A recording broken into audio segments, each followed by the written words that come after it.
ഓം ശാന്തി.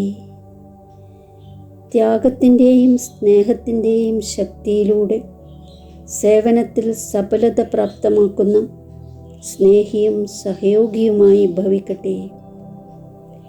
ഏതുപോലെ ആരംഭത്തിൽ ജ്ഞാനത്തിൻ്റെ ശക്തി കുറവായിരുന്നു, എന്നാൽ ത്യാഗത്തിൻ്റെയും സ്നേഹത്തിൻ്റെയും ആധാരത്തിൽ സഫലത ലഭിച്ചു. ബുദ്ധിയിൽ പകലും രാത്രിയും ബാബയോടും യജ്ഞത്തോടും സ്നേഹമായിരുന്നു. ബാബയോടും യജ്ഞത്തോടും ഹൃദയത്തിൻ്റെ അന്തരാളത്തിൽ നിന്നുള്ള സ്നേഹമായിരുന്നു. ഇതേ സ്നേഹത്തിലൂടെ സർവരെയും സഹയോഗത്തിലേക്ക് കൊണ്ടുവന്നു. ഈ ശക്തിയിൽ കൂടി തന്നെ കേന്ദ്രവുമായി സാകാര സ്നേഹത്തിൽ നിന്നും മന്മനാഭവ, അതായത് മനസ്സ് ഒരു ബാബയിൽ മാത്രമായി സാകാര സ്നേഹം തന്നെ സഹയോഗിയുമാക്കി.